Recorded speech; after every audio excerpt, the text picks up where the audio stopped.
subscribe to my channel and hit the bell icon, so you never miss any video from my channel.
الحمد لله نحمده ونستعينه ونستغفره ونؤمن به ونتوكل عليه ونعوذ بالله من شرور أنفسنا ومن سيئات أعمالنا من يهده الله فلا مضل له ومن يضلل فلا هادي له وأشهد أن لا إله إلا الله وحده لا شريك له وأشهد أن محمدا عبده ورسوله أما بعد فإن خير الحديث كتاب الله وخير الهدي هدي محمد صلى الله عليه وسلم وشر الأمور محدثاتها وكل محدثة بدعة وكل بدعة ضلالة وكل ضلالة في النار. فأعوذ بالله من الشيطان الرجيم. بسم الله الرحمن الرحيم. ومن يشاقق الرسول من بعد ما تبين له الهدى ويتبع غير سبيل المؤمنين نوله ما تولى ونصله جهنم وساءت مصيرا. وقال تعالى في موضع آخر وَإِذَا سَأَلَكَ عِبَادِي أَنِّي فَإِنِّي قَرِيبٌ أُجِيبُ دَعْوَةَ الدَّاعِ إِذَا دَعَانِي فَلْيَسْتَجِيبُوا لِي وَلْيُؤْمِنُوا بِي لَعَلَّهُمْ يَرْشُدُونَ. وقال النبي صلى الله عليه وسلم الدعاء هو العبادة رواہ الترمذی وقال حدیث حسن. تمام قسم کی حمد و ثنا کبریائی بڑائی اس اللہ وحدہ لا شریک کے لیے لائق و زیبا ہے جس رب العالمین کے فضل و کرم سے، جس کے احسانات سے اور جس کی نعمتوں سے ہم اور آپ ڈھپے ہوئے ہیں، جس کی نعمتوں کے سائے میں ہم اور آپ اپنی زندگی گزار رہے. بے پناہ شکر و احسان ہے اس رب العالمین کا کہ جس کی حمد و ثنا لکھنے کے لیے اگر سمندروں کو سیاہی بنا دیا جائے اور زمین کے تمام درختوں کو قلم بنا دیا جائے تو اس رب العالمین کی حمد و ثنا ختم نہیں ہو سکتی. یہ سیاہی بھی ختم ہو جائے گی اور یہ درخت کے قلم بھی ختم ہو جائے. لیکن وہ رب العالمین کی صفات، اس کی نعمتیں، اس کے احسانات، اس کے فضل ہم پہ سے ختم نہیں ہو سکتے. لیکن اس کے باوجود اس کا اتنا بڑا احسان ہے کہ ہم گناہوں میں ڈوبے ہوئے ہیں، گناہوں میں ملوث ہے، آئے دن اللہ رب العالمین کی نشانیات کو دیکھتے ہیں، آئے دن اللہ رب العالمین کی نشانیوں کی خبریں سنتے ہیں، مختلف مقامات پہ زلزلوں کی واقعات کو سنتے ہیں، لیکن اپنے گناہوں سے ہم باز نہیں آتے ہیں. اس رب العالمین کا اتنا بڑا احسان ہے کہ اتنے گناہوں کے باوجود وہ ہمیں ڈھیل دے رہا ہے کہ اللہ کے بندو آج بھی موقع ہے اپنے گناہوں سے توبہ کر لو. آج بھی موقع ہے کہ زمین میں دبا لیے جانے سے پہلے تمہارے گھروں میں تم سوتے ہوئے رہ جاؤ، تم آسمان اس دنیا سے رخصت ہو جاؤ، تمہیں توبہ کرنے کا موقع نہ ملے، اللہ سے استغفار کرنے کا موقع نہ ملے. اے میرے بندو، ابھی بھی تمہیں ڈھیل دی جا رہی ہے، اپنے گناہوں سے تم توبہ کر لو. اللہ کے نبی جناب محمد رسول اللہ صلی اللہ علیہ وسلم جو اس کائنات کے لیے رحمت للعالمین بنا کے بھیجے گئے، جناب محمد رسول اللہ صلی اللہ علیہ وسلم اپنے امتیوں کے لیے اللہ سے سوال کرتے ہیں، اللہ رب العالمین میری اس امت کو پچھلی امتوں کی طرح ہلاک نہ کرنا، جس طرح تو نے پچھلی امتوں کو ان کے گناہوں کے باعث مکمل امت کو ختم کر دیا، کسی کو زمین میں دھسا دیا، کسی کے اوپر پتھروں کی بارش کر دی. اے اللہ، کسی کے اوپر تو نے زمین کو پلٹ دیا تو کہیں آسمانوں سے اور زمینوں سے پانی کو برسا کے انہیں ڈبو دیا. اے اللہ، تو میری اس امت کو اس طرح ایک ساتھ تباہ نہ کرنا. اللہ رب العالمین نے جناب محمد رسول اللہ صلی اللہ علیہ وسلم کی اس دعا کو قبول کر لیا، جس کی وجہ ہے کہ آج ہم اتنے گناہوں کے باوجود اس سرزمین کے اوپر ہم اور آپ اپنی زندگی گزارنے کے اوپر قدرت رکھتے ہیں. ورنہ یہ امت محمدیہ کے گناہ اللہ اکبر اتنے بڑھ چکے ہیں ہمارے گناہ کہ ہم اور آپ اپنا خود جائزہ لے سکتے ہیں کہ ہم کتنے گناہوں میں ڈوبے ہوئے. کہنے والا بھی ڈوبا ہوا ہے، سننے والے بھی ڈوبے ہوئے ہیں، مائیں اور بہنیں بھی ڈوبی ہوئی ہے اپنے اپنے گناہوں کے اندر.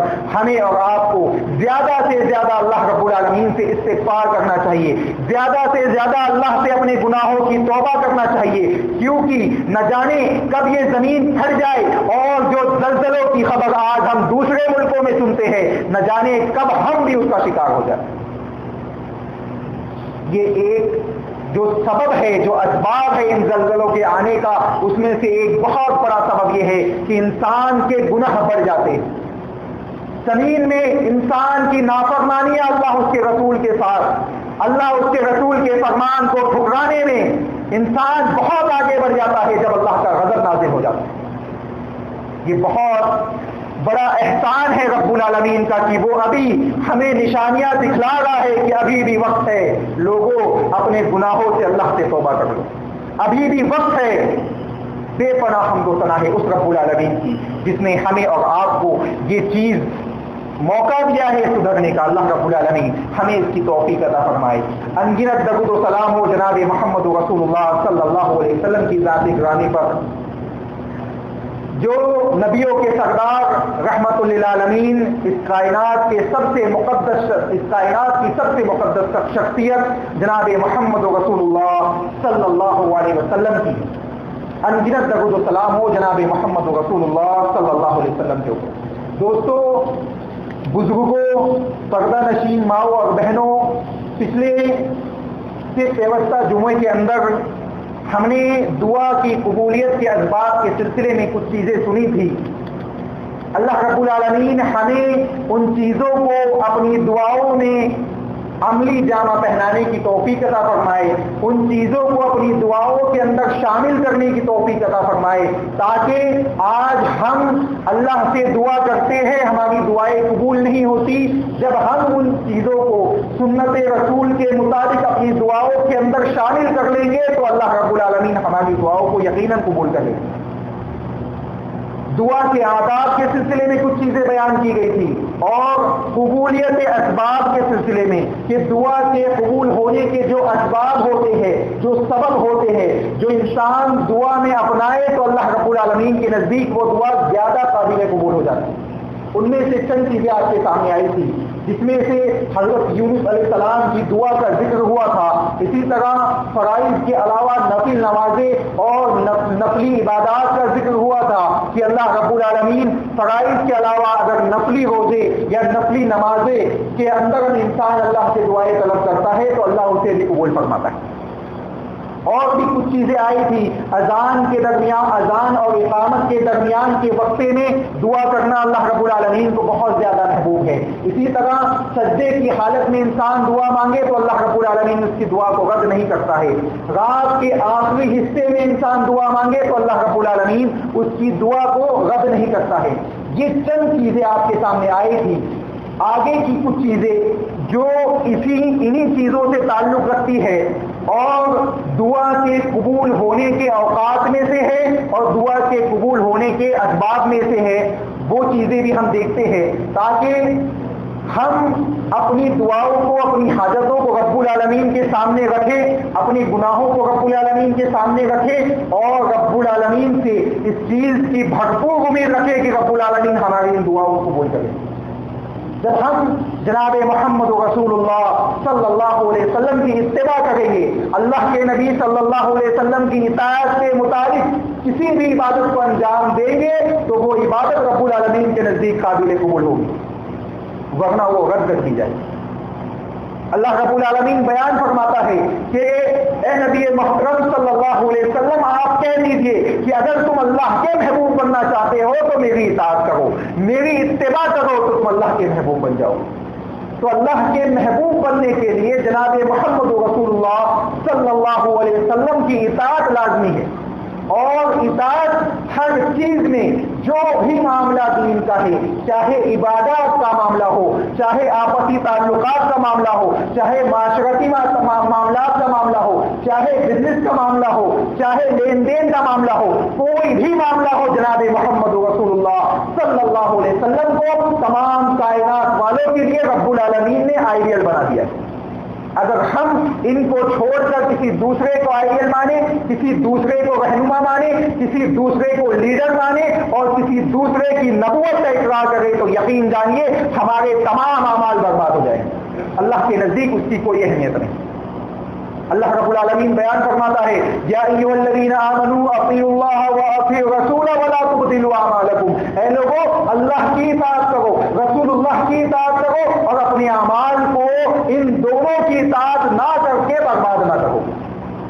تو انسان جب اللہ اس کے رسول کی اطاعت کے مطابق، اللہ اس کے رسول کے فرامین کے مطابق اپنی عبادات کو انجام دے گا تو وہ رب العالمین کے نزدیک قابل قبول ہوگی. اور یہ دعا ان عبادات میں سے ایک بہت اہم عبادت ہے. جناب محمد رسول اللہ صلی اللہ علیہ وسلم بیان فرماتے ہیں الدعاء هو العبادہ، کہ لوگوں یہ دعا ایک بہترین عبادت ہے جو رب العالمین کے نزدیک بہت قابل قبول ہے. اور جب بندہ اللہ سے سوال کرنا چھوڑ دیتا ہے اللہ اس سے ناراض ہو جاتا ہے. جب بندہ اللہ سے سوال کرتا ہے، مانگتا ہے، فقیری اپنی ظاہر کرتا ہے تو اللہ رب العالمین اس سے خوش ہوتا ہے. ہم اپنے آپ کو بڑا سمجھتے ہیں، ہم اللہ سے مانگنے کو اپنے آپ کے اپنے اندر ذلت محسوس کرتے ہیں. اللہ رب العالمین بیان فرماتا ہے کہ میں غنی ہوں اور تم فقیر ہو.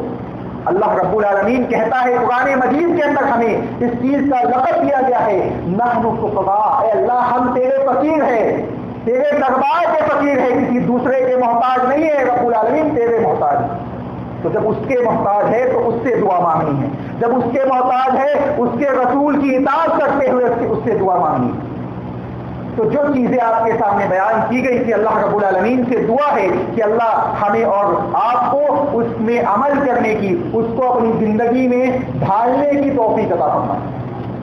انہی اسباب میں سے جو دعا کے قبول ہونے کے سبب بنتے ہیں، اسباب بنتے ہیں، ان میں سے ایک اہم سبب یہ ہے اللہ کے نبی جناب محمد رسول اللہ صلی اللہ علیہ وسلم عبد الرحمن صخر الدوسی رضی اللہ تعالیٰ عنہ راوی حدیث ہے، وہ بیان کرتے ہیں کہ اللہ کے نبی نے جمعے کا ذکر کیا اور جمعے کے ذکر کے ساتھ اللہ کے نبی نے بیان کیا فیہ ساعۃ، اس کے اندر ایک گھڑی ہے لا یوافقہما عبد مسلم، جب کوئی مسلم بندہ وہو قائم یصلی یسأل اللہ تعالی شیئا الا اعطاہ، اللہ کے نبی جناب محمد رسول اللہ صلی اللہ علیہ وسلم جمعے کا ذکر کرتے ہیں. اس کے ساتھ بیان کرتے ہیں کہ اس جمعے کے اوقات کے اندر، جمعے کے دن میں ایک ایسی گھڑی ہے جس کے اندر انسان نماز پڑھے اور نماز میں اللہ سے دعا طلب کرے تو رب العالمین اس کی دعا کو رد نہیں کرتا ہے. اور اللہ کے نبی جناب محمد رسول اللہ صلی اللہ علیہ وسلم اپنی انگلیوں سے اشارہ کرتے ہیں. وہ اشارہ، اللہ کے نبی اشارہ کرتے ہوئے کہتے ہیں کہ وہ وقت بہت مختصر تھا، بہت مختصر سا وقت ہے، اس وقت کو غنیمت جانو اور رب العالمین سے سوال کرو. علماء نے اس کے اندر اختلاف کیا ہے کہ وہ وقت کون سا ہے، لیکن اگر ہم جناب محمد رسول اللہ صلی اللہ علیہ وسلم کی احادیث کا جائزہ لے تو ہمیں پتہ چلتا ہے کہ دو قسم کی حدیثیں اس سلسلے میں ملتی ہیں. اللہ کے نبی جناب محمد رسول اللہ صلی اللہ علیہ وسلم بیان فرماتے ہیں ہی ما بین ان یجلس الامام الی ان تقضی الصلاۃ، کہ لوگوں وہ وقت جو دعا کی قبولیت کا ہے، جو دعا کو قبول ہونے کی سبب میں سے ایک اہم سبب ہے، وہ وقت جب امام ممبر پہ تشریف لاتا ہے اس کے بعد سے لے کر نماز ختم ہونے تک، اس کے درمیان کا جو وقت ہے، اس کے اندر اس وقت کو تلاش کرو. اب سوال یہ آتا ہے کہ امام جب خطبہ دیتا ہے تو جناب محمد رسول اللہ صلی اللہ علیہ وسلم کی احادیث کے مطابق سامعین کو چاہیے کہ وہ خاموشی سے خطبہ سنیں، یہاں تک کہ اللہ کے نبی نے بیان کیا کہ اگر کوئی بات کر رہا ہے تو اس کو خاموش ہونے کے لیے بھی نہ کہا جائے. اگر کوئی خاموش ہونے کے لیے کہتا ہے تو جمعے کا ثواب ختم ہو جائے گا، اس کے حصے سے جمعے کا ثواب ختم کر دیا جائے گا. محدثین اس حدیث کی تشریح میں لکھتے ہیں کہ وہ وقت جو جمعہ امام کے بیٹھنے کے بعد اور نماز کے ختم ہونے کے درمیان واقع ہوتا ہے، جب امام دونوں خطبوں کے درمیان کچھ وقفے کے لیے بیٹھتا ہے، اس وقت میں اللہ کی دعائیں کرنا چاہیے، یا انسان اپنے دل میں اللہ سے توبہ و استغفار کرے۔ یہ دونوں طرح کی باتیں محدثین نے کہی ہے، اور یہ دونوں ہی باتوں کا امکان ہے کہ انسان اپنی حاجتیں رب العالمین سے اپنے دل میں سوال کرے۔ اللہ رب العالمین دلوں کے حالوں کو جاننے والا ہے۔ اسی طرح جناب محمد رسول اللہ صلی اللہ علیہ وسلم کی یہ جو حدیث ابھی بیان کی گئی، یہ صحیح مسلم کے اندر موجود ہے۔ ابو داؤد کی دوسری حدیث کے اندر اللہ کے نبی جناب محمد رسول اللہ صلی اللہ علیہ وسلم بیان فرماتے ہیں کہ وہ وقت جو جمعے کے درمیان، جو جمعے کے دن دعا کی قبولیت کا سبب بنتا ہے، وہ 12 وقتوں میں سے ایک اہم وقت ہے، 12 گھڑیوں میں سے ایک اہم گھڑی ہے، اور لوگوں اس گھڑی کو عصر کی نماز کے بعد تلاش کرو۔ اللہ کے نبی جناب محمد رسول اللہ صلی اللہ علیہ وسلم بیان فرماتے ہیں کہ لوگوں اس گھڑی کو تم عصر کی نماز کے وقت تلاش کرو، عصر کی نماز کے بعد تلاش کرو۔ جب تم اس وقت کو تلاش کر لو گے، اس وقت میں اللہ سے سوال کرو گے، تو رب العالمین تمہاری دعاؤں کو قبول کر لے گا۔ دیکھیے، جتنے بھی اہم اوقات کا ذکر اسلام نے کیا ہے، ان اوقات کو چھپا دیا گیا ہے تاکہ بندہ اس میں تحقیق، اس میں تلاش کرے، زیادہ سے زیادہ اللہ سے سوال کرے، زیادہ سے زیادہ اللہ رب العالمین کی عبادات کرے، تاکہ ان عبادات کا اجر و ثواب بھی اسے ملے، اور اگر وہ گھڑی مل جائے اس وقت میں اس کی دعا اللہ کے سامنے پیش ہو جائے تو وہ دعا بھی اس کی قبول ہو جائے۔ مثال کے طور پہ رمضان کا مہینہ ابھی آنے والا ہے، آخری عشرے کی طاق راتوں کے اندر اللہ کے نبی جناب محمد رسول اللہ صلی اللہ علیہ وسلم رحمت للعالمین آمنہ کے لال عبداللہ کے بیٹے محمد کریم صلی اللہ علیہ وسلم بیان فرماتے ہیں کہ لوگوں آخری عشرے کی طاق راتوں میں لیلۃ القدر کو تلاش کرو۔ اللہ کے نبی نے کسی رات کو خاص نہیں کیا ہے، آج ہم نے 27ویں شب قدر کو خاص کر لیا۔ اللہ کے نبی نے خاص نہیں کیا، اللہ کے نبی نے کہا کہ لوگوں 5 راتوں میں سے ایک کو لیلۃ القدر کو تلاش کرو۔ پتہ یہ چلا کہ 5 طاق راتوں کی عبادت کرو، اس میں سے ایک لیلۃ القدر ہے، اگر مل جائے گی تو تمہارے گناہوں کو اللہ رب العالمین معاف کر دے گا۔ اللہم انکا عفو تحب العفو فاعف عنی۔ حضرت عائشہ رضی اللہ تعالی عنہ سوال کرتی ہے، اللہ کے نبی اس رات کو پالے تو اس میں اللہ سے کون سی دعا طلب کرے؟ اللہ کے نبی بیان فرماتے ہیں، اے عائشہ، اللہم انکا عفو تحب العفو فاعف عنی، یہ دعا مانگا کرو کہ اللہ تو مغفرت کو، تو معافی کو پسند کرتا ہے، تو میرے گناہوں کو معاف کر دے، تو میرے تمام گناہوں کو معاف کر دے۔ تو اللہ، یہ اسلام کا ایک اہم قاعدہ ہے کہ جو اہمیت کی حامل چیز ہوتی ہے انہیں چھپا دیا جاتا ہے تاکہ بندہ اس کی تلاش میں، اس کی جستجو میں لگے۔ اسی طرح روزے کی اہمیت بتائی گئی کہ روزہ انسان اللہ تعالیٰ کے لیے رکھتا ہے۔ اللہ کے نبی بیان فرماتے ہیں کہ اللہ رب العالمین بیان فرماتا ہے کہ اللہ کے بندے روزہ رکھتے ہیں میرے لیے، وَأَنَا أَجْزِي بِهِ، اور میں ہی اس کا اجر عطا فرماؤں۔ روزے کا ثواب ذکر نہیں کیا گیا، اس کو چھپا دیا گیا کیونکہ اہمیت کا حامل ہے۔ اور اسی طرح گناہ کا، جو بڑے بڑے گناہ ہوتے ہیں ان کو بھی بعض اوقات حدیث کے اندر چھپا دیا جاتا ہے تاکہ بندے اس کے عذاب کو سمجھ سکے اور اس سے بچنے کی کوشش کرے۔ اللہ کے نبی نے بیان فرمایا کہ نمازی کے سامنے سے گزرنا، نمازی کے سامنے سے گزرنے کا عذاب اتنا بڑا ہے کہ اگر انسان اسے جان لے تو 40 سالوں تک اس زمین پر، اس جگہ پہ بیٹھا رہے گا لیکن اپنی جگہ سے اٹھے گا نہیں۔ عذاب بتایا نہیں گیا، چھپا دیا گیا، لیکن اس عذاب کو بڑا ہونے کی اہمیت اللہ کے نبی نے اس انداز سے بتائی کہ وہ اٹھ نہیں سکتا اگر اسے عذاب پتہ چل جائے۔ اس کے عذاب کو اگر بتا دیا جائے تو وہ 40 سال تک اس جگہ بیٹھنا گوارا کر لے گا، اس سے اٹھنا گوارا نہیں کرے گا۔ تو یہ اسی طرح جمعے کے دن جو اہم گھڑی ہے جو اہم وقت ہے اس کو چھپا دیا گیا تاکہ بندے ان اوقات کے اندر تلاش کرے جو اوقات جناب محمد رسول اللہ صلی اللہ علیہ وسلم نے بیان کی ہے، یا عام احادیث کے اندر جو اوقات بیان کیے گئے ہیں، مثلا اذان اور اقامت کے درمیان کا جو وقت ہے اللہ کے نزدیک دعا کی قبولیت کا اہم وقت ہوتا ہے۔ تو یہ جو دعا کے قبول ہونے کے اسباب ہے ان میں سے ایک اہم سبب ہے۔ اسی طرح اللہ کے نبی جناب محمد رسول اللہ صلی اللہ علیہ وسلم بیان فرماتے ہیں کہ انسان جب بارش کے وقت دعا مانگتا ہے، یا بارش کے وقت دعا مانگتا ہے، یا اذان کے وقت دعا مانگتا ہے، تو اللہ رب العالمین اس کی دعا کو رد نہیں کرتا۔ اللہ کے نبی جناب محمد رسول اللہ صلی اللہ علیہ وسلم بیان فرماتے ہیں تسنتان ما تردان الدعاء عند النداء والفجر، کہ لوگوں جب اذان ہوتی ہے جب دعا کو رد نہیں کیا جاتا۔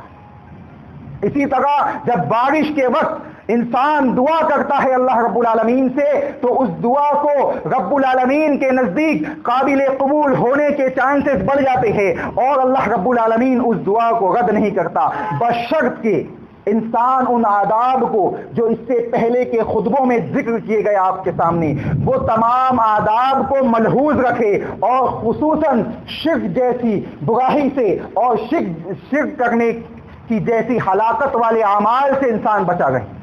جب انسان اس سے اپنے آپ کو بچا لے تو بقیہ تمام عبادات کے قبول ہونے کے چانسز بہت بڑھ جاتے ہیں۔ اللہ رب العالمین کے نزدیک سب سے قبیح عمل اس دنیا کا، اس سرزمین کا سب سے بڑا ظلم اگر کوئی ہے تو وہ وہی ہے جو لقمان علیہ السلام نے اپنے بیٹے کو نصیحت کی تھی کہ اے میرے بیٹے ان الشرک لظلم عظیم، یہ شرک سب سے بڑا ظلم ہے، اسے اللہ رب العالمین کی عبادت میں کبھی شامل نہ کرنا۔ تو جب بندہ اسے شامل کر دیتا ہے تو بقیہ تمام عبادات اس کی رد ہوتے جاتی ہیں۔ اسی طرح جب اللہ رب العالمین کے اسماء اور صفات کا واسطہ دے کر اللہ سے سوال کیا جاتا ہے تو اللہ رب العالمین انسان کی دعاؤں کو قبول فرماتا ہے۔ اللہ رب العالمین کے اسماء و صفات کا واسطہ دے کر جب انسان سوال کرتا ہے تو انسان کی دعاؤں کو اللہ رب العالمین قبول فرماتا ہے۔ رب العالمین ارشاد فرماتا ہے وَلِلَّهِ الْأَسْمَاءُ الْحُسْنَى فَادْعُوهُ بِهَا، کہ لوگوں اللہ کے اسماء و صفات جو بابرکت صفات ہے، جو اسماء ہے، ان کے ذریعے رب العالمین کو پکارو۔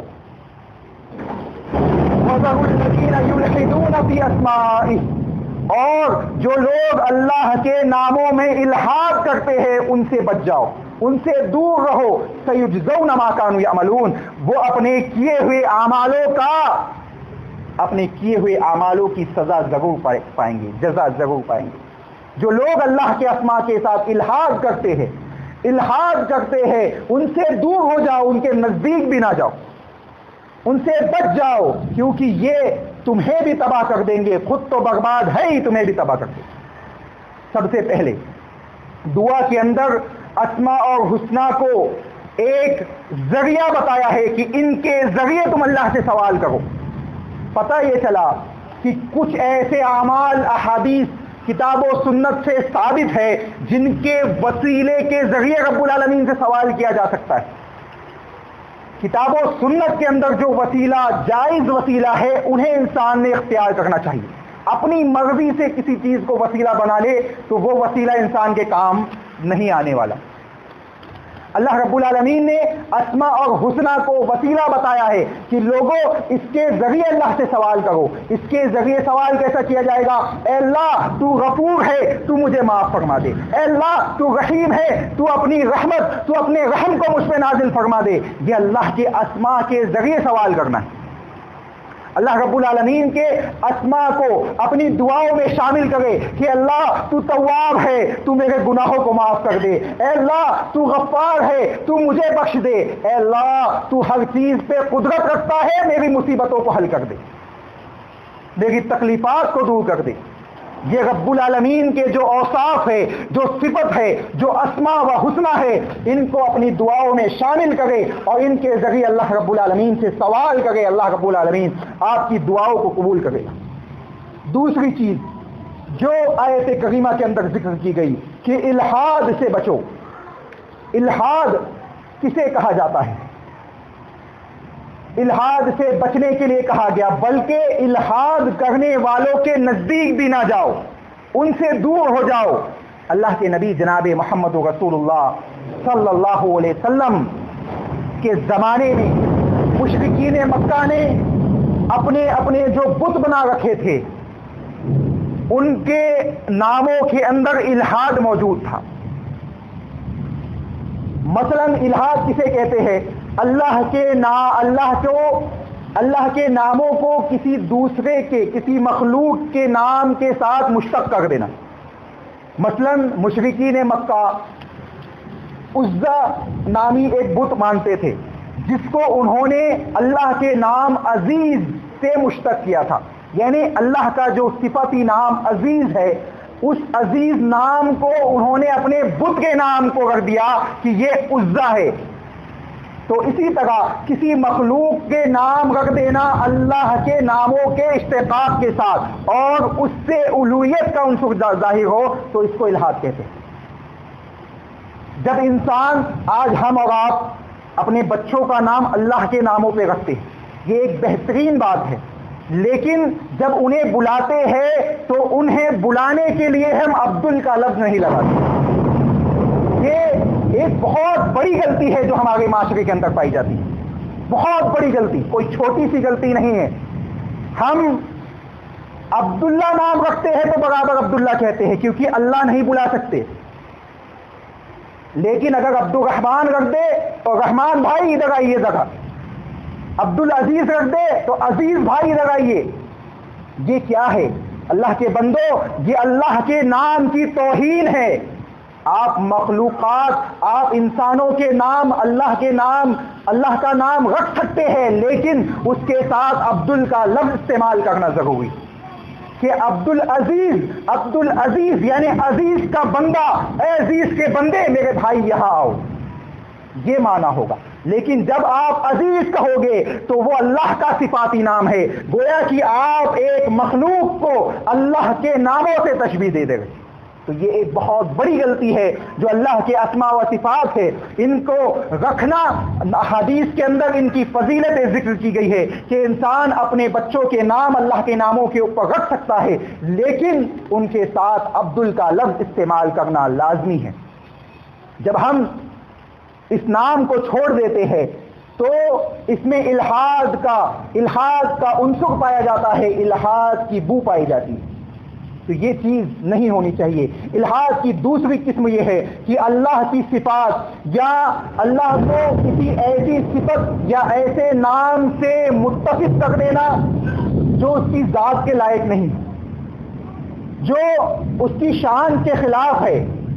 اللہ رب العالمین کو کسی ایسی صفت یا ایسے نام سے اللہ رب العالمین کو پکارنا جو اس کی ذات کے خلاف ہے، جو اس کی صفات کے خلاف ہے.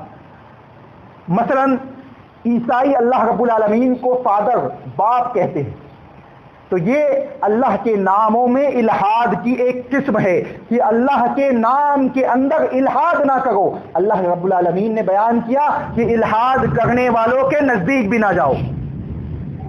پتہ یہ چلا کہ عیسائی اللہ رب العالمین کو باپ پکارتے ہیں تو وہ اللہ کے ناموں میں الحاد کرتے ہیں، اور الحاد کرنے کو رب العالمین پسند نہیں فرماتا، حرام ہے، یہ جائز نہیں. تیسری چیز، اللہ رب العالمین کو کسی ایسی صفت سے متصف کرنا جو اس کی توہین ہو، جس صفت سے اللہ رب العالمین کی توہین ہو. مثلا یہودی اللہ رب العالمین کے سلسلے میں یہ عقیدہ رکھتے ہیں کہ اللہ رب العالمین، نعوذ باللہ من ذالک ثم نعوذ باللہ، کہ اللہ رب العالمین فقیر ہے اور اللہ رب العالمین کے ہاتھ بندھے ہوئے ہیں. تو یہ عقیدہ رکھنا ایک تو خود انسان کی گمراہی کی ایک بہت بڑی نشانی ہے، دوسرا اس کا جہنمی ہونے کی ایک علامت ہے کہ وہ اللہ رب العالمین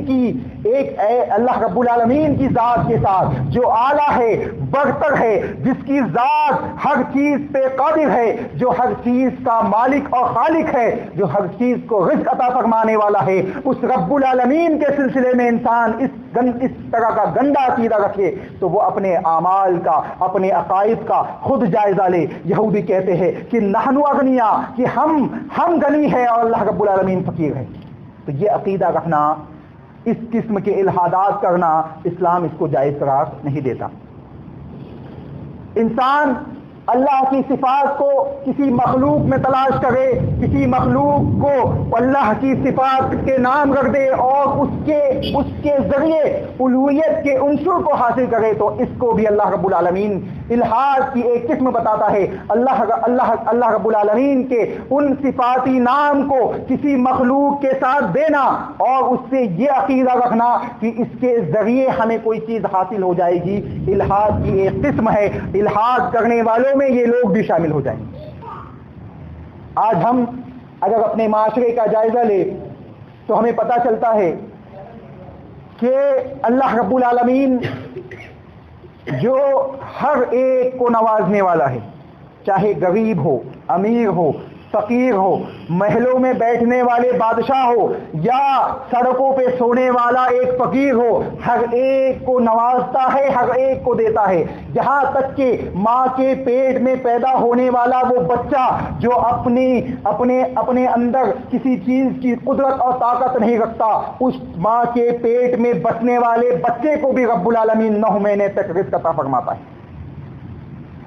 تو وہ رب العالمین جو رزق عطا فرماتا ہے، ہم یہ صفت کسی دوسرے مخلوق کے اندر تلاش کرے کہ ہمارا نوازنے والا فلاں ہے، ہمارا نوازنے والا فلاں ہے، ہمیں دینے والا فلاں ہے، تو یقین جانیے ایمان رکھنے کے بعد رب العالمین بیان فرماتا ہے وَمَا يُؤْمِنُ أَكْثَرُهُم بِاللَّهِ إِلَّا وَهُم مُشْرِكُونَ، کہ لوگوں ایمان رکھنے والے اکثر ایسے ہیں جو ایمان تو رکھتے ہیں رب العالمین پہ، جو جناب محمد رسول اللہ صلی اللہ علیہ وسلم کی رسالت کو مانتے تو ہیں، لیکن اپنے اعمالوں کی وجہ سے وہ مشرک ہے، کیونکہ انہوں نے اللہ رب العالمین کے اسماء و صفات میں، اللہ رب العالمین کی الوہیت میں، اللہ رب العالمین کی ربوبیت میں دوسروں کو شامل کر دیا۔ ایمان رکھنا کافی نہیں ہے، اللہ کو ایمان رکھنے کے ساتھ اکیلا ماننا، اپنے عمل میں، اپنے عقیدے میں، اپنے دل میں ہر اعتبار سے رب العالمین کو اکیلا اور تنہا ماننا کہ ہر چیز پہ قدرت، ہر چیز کا مالک، ہر چیز کو عطا کرنے والا۔ یہاں تک کہ اللہ کے نبی جناب محمد رسول اللہ صلی اللہ علیہ وسلم بیان فرماتے ہیں، اے میرے ساتھیوں، اگر جوتے کا تسمہ بھی مانگنا ہو، جوتے کا سول بھی مانگنا ہو تو رب العالمین سے سوال کرو، وہ تمہارے لیے اس کا بھی انتظام کر دے گا۔ وہ اتنا غنی ہے۔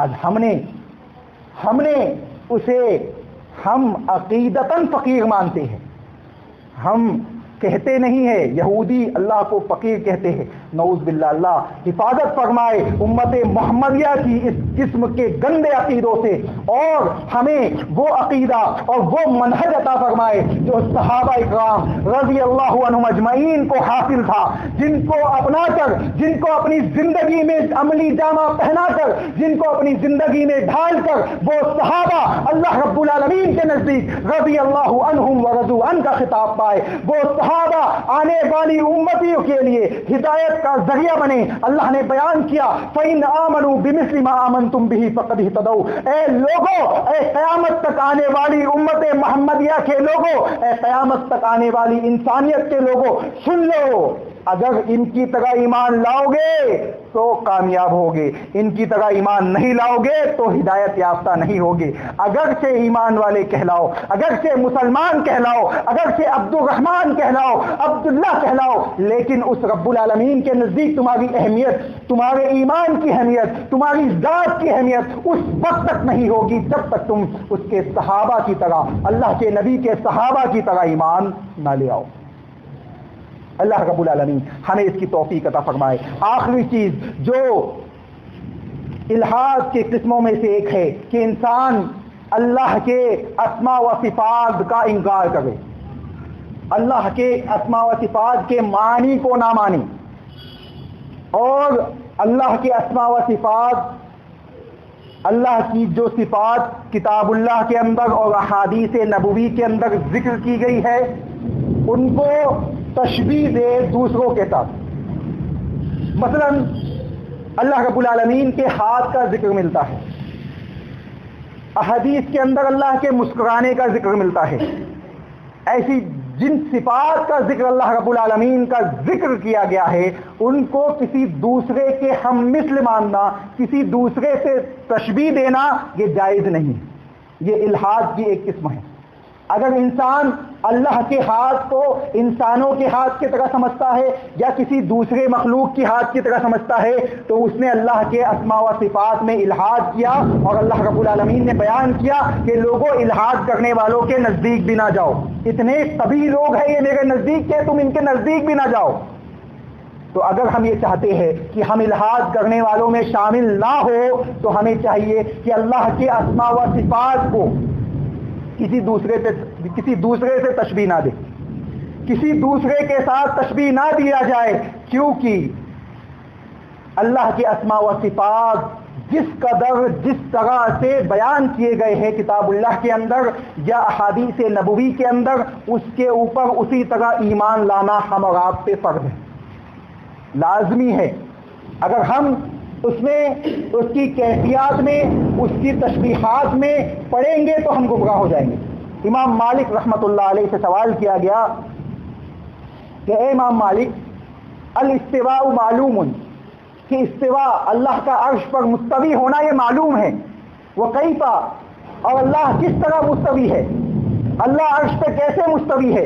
امام مالک رحمۃ اللہ علیہ جو ایک جلیل القدر امام ہے، ائمہ دین میں سے ایک جلیل القدر امام ہے، جنہوں نے سب سے پہلے حدیث کی کتاب موطا امام مالک لکھی ہے، وہ امام مالک رحمۃ اللہ علیہ بیان فرماتے ہیں ان کے چہرہ غصے سے تمتما گیا، وہ لال ہو گئے، وہ کہتے ہیں وہ اپنی غصے کی اس حالت میں، اے سوال کرنے والے سن لے، الاستواء معلوم وکیفیت مجہول والسوال عنہ بدعۃ، کہ اے سوال کرنے والے، اور انہوں نے یہ عقیدہ آنے والی امت کو بتا دیا کہ استواء یا اللہ کی کسی بھی صفات کے سلسلے میں عقیدہ رکھنے کا طریقہ کیا ہے کہ الاستواء معلوم، اللہ کا عرش پر مستوی ہونا یہ کتاب اللہ سے ثابت ہے، حدیث نبوی سے ثابت ہے، لیکن الاستواء معلوم وکیفیت مجہول، اور اس کی کیفیت کیا ہے، وہ کیسے مستوی ہے، اس کا ہاتھ ہے تو کیسا ہے، اس کا پیر ہے تو کیسا ہے، وہ آسمان دنیا پہ آتا ہے تو کیسے آتا ہے، اور اس وقت عرش خالی ہوتا ہے یا نہیں ہوتا ہے، اللہ ہم نہیں جانتے، تیرے نبی نے کہا ہے تیرا رب مستوی ہے، ہم اس پہ ایمان رکھتے ہیں، ہم اس پہ ایمان رکھتے ہیں۔ الاستواء معلوم، استواء معلوم ہے، وہ کیفیت مجہول، اس کی کیفیت مجہول ہے، اس کو ذکر نہیں کیا گیا کتاب اللہ کے اندر، اس کو ذکر نہیں کیا حدیث نبوی کے اندر، وہ کیفیت مجہول والسوال عنہ بدعۃ، اور اس کے سلسلے میں سوال کرنا بھی بدعت ہے، اس کا سوال کرنے والا بدعتی ہے، اس کا سوال کیا جانا بدعت ہے۔ پتہ یہ چلا کہ جو عقیدہ، جو اسماء و صفات جس انداز سے جس طریقے سے بیان کی گئی ہے ان کو اسی طرح سے ماننا ہے، اس میں نہ کیفیت بیان کرنا ہے، نہ کسی چیز سے تشبیہ دینا ہے، نہ کسی چیز سے تمثیل دینا ہے۔ لیس کمثلہ شیء، رب العالمین کسی چیز کے ہم مثل نہیں ہے۔ تو یہ الحاد کی قسمیں ہیں جو اسماء و صفات کا واسطہ لے کر اللہ سے مانگے، لیکن الحاد سے بچتے ہوئے رب العالمین سے سوال کرے، الحاد کو اپنے عقائد میں شامل ہونے نہ دے، ورنہ ہم ان لوگوں میں شامل ہو جائیں گے جو اللہ کے مقبوس لوگ ہیں، جو اللہ کے نزدیک ناپسندیدہ لوگ ہیں، ان میں ہم بھی شامل ہو جائیں گے، کیونکہ اللہ نے بڑی سختی سے لوگوں کو کہا ہے کہ الحاد کرنے والوں کے تم نزدیک بھی نہ جاؤ۔ یہ الحاد کرنے والے ان کی گناہ کی جزا اللہ رب العالمین خود عطا فرما دے۔ اللہ رب العالمین سے دعا ہے کہ اللہ رب العالمین ہمیں کتاب اللہ کو اور سنت نبوی کو اپنی زندگی میں ڈھالنے کی توفیق عطا فرما۔ اللہ رب العالمین ہمیں اس کے مطابق اپنی زندگیوں کی اصلاح کرنے کی توفیق عطا فرما۔ اللہ رب العالمین سے دعا ہے کہ جناب محمد رسول اللہ صلی اللہ علیہ وسلم کو اسوہ حسنہ بنانے کی توفیق عطا فرما۔ اللہ کے نبی صلی اللہ علیہ وسلم کی شخصیت کو آئیڈیل رب العالمین تو نے بنایا ہے، تو ہمیں اس کی توفیق عطا فرما کہ ہم اللہ کے نبی کو اپنی زندگی میں آئیڈیل بنا کر اپنی زندگیوں کی اصلاح کرے. اللہ رب العالمین ہمیں ان لوگوں میں شامل فرما دے کہ جن سے تو راضی ہے. اے اللہ ان لوگوں میں شامل نہ فرمانا جن پہ تیرا غضب نازل ہوا ہے, جن پہ تیرا عذاب نازل ہو رہا ہے. اے اللہ تو ان لوگوں میں ہمیں شامل نہ فرمانا. اے اللہ ہم بہت گنہگار ہیں. اے اللہ ہمیں اپنے گناہوں کی توبہ کا, اپنے گناہوں کی توبہ و مغفرت کا وقت دینا. اے اللہ ہمیں اپنے گناہوں کی توبہ کرنے کی توفیق عطا فرما. اے اللہ ہم اے اللہ ہمیں اپنے آپسی تعلقات کو, اپنے آپسی معاملات کو کتاب اللہ اور سنت نبوی کے مطابق حل کرنے کی توفیق عطا فرما. اے اللہ اختلاف سے بچنے کا جو طریقہ تو نے بتایا ہے رب العالمین, اس طریقے کو اس امت کو اپنانے کی توفیق عطا فرما. اے اللہ کتاب اللہ کو اور سنت نبوی کو ہمیں اپنی زندگی میں ڈھالنے کی توفیق عطا فرما. آمین. ربنا تقبل منا انك انت السميع العليم وتب علينا انك انت التواب الرحيم برحمتك يا ارحم الراحمين.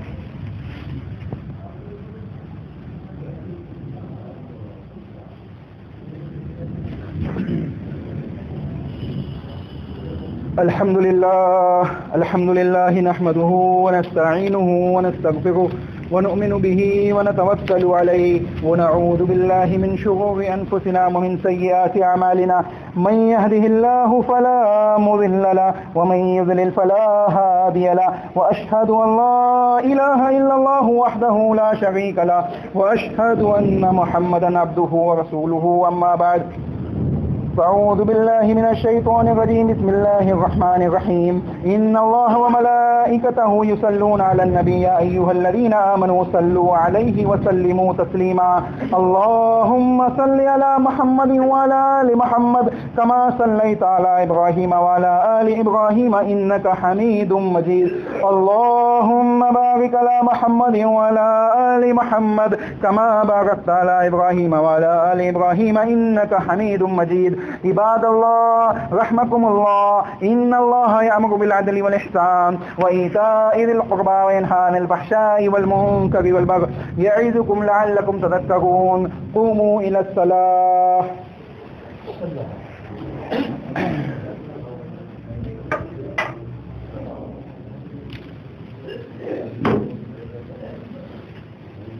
الله أكبر الله أكبر.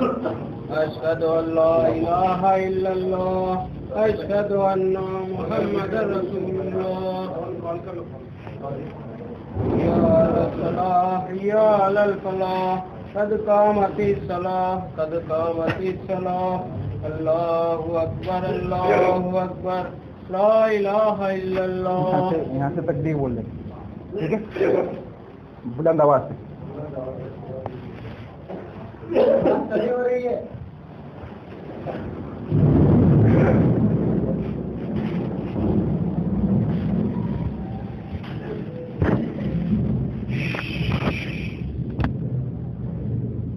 اللہ اکبر. اللہ اکبر.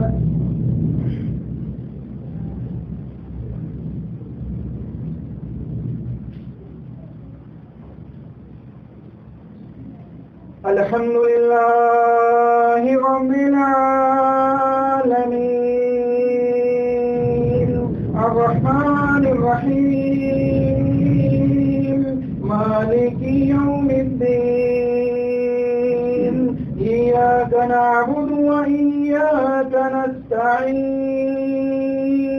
اهدنا الصراط المستقيم صراط الذين أنعمت عليهم غير المغضوب عليهم ولا الضالين.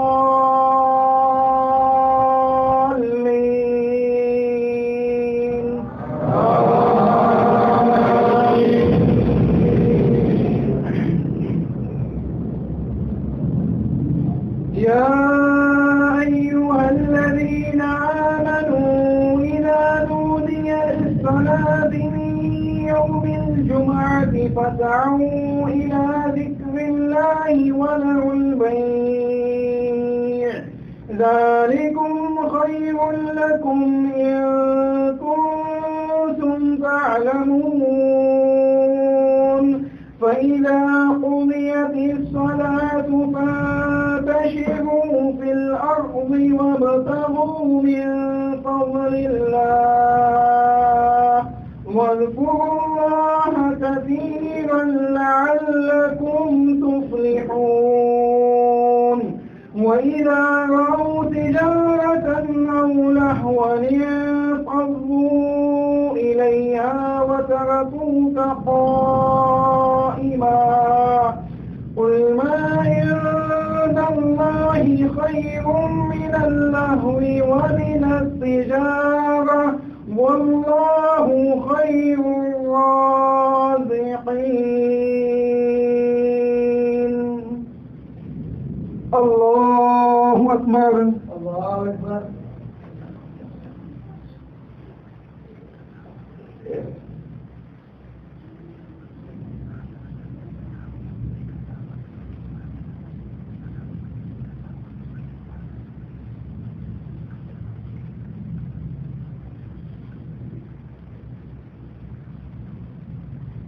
سمع الله لمن حمده.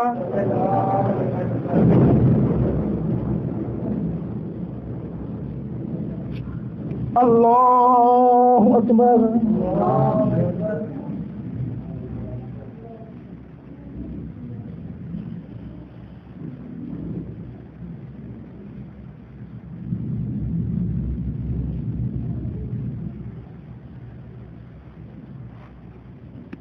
الله أكبر. الله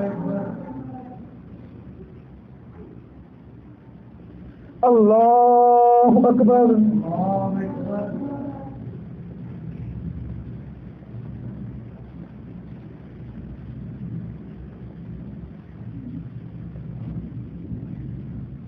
الله أكبر.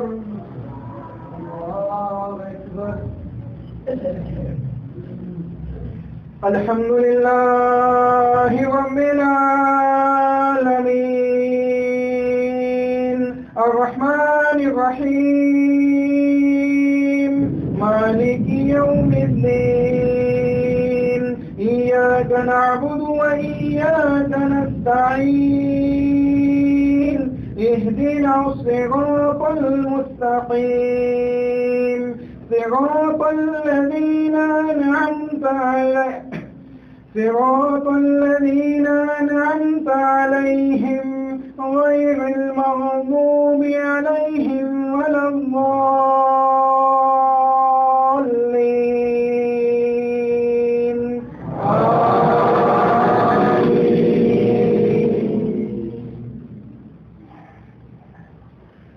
قد أفلح من تزكى وذكر اسم ربه فصلى بل تؤثرون الحياة الدنيا والآخرة خير وأبقى إن هذا لفي الصحف الأولى صحف إبراهيم وموسى. الله أكبر. الله أكبر.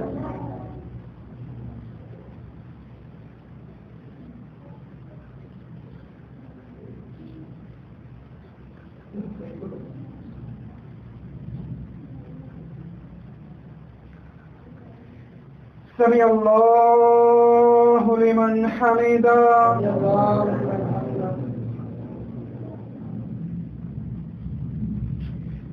الله أكبر.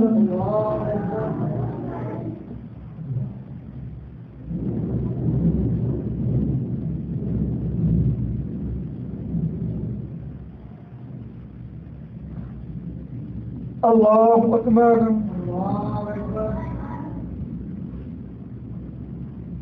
الله أكبر.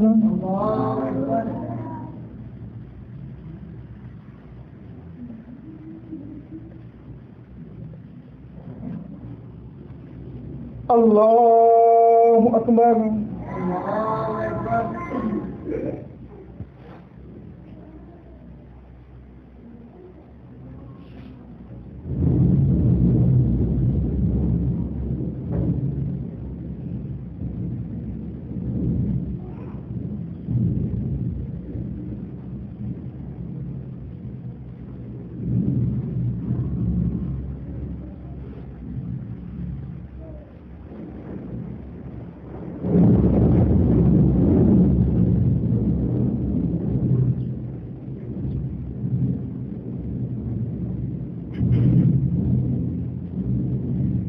السلام علیکم ورحمۃ اللہ، السلام علیکم ورحمۃ اللہ، السلام علیکم ورحمۃ اللہ، اللہ اکبر۔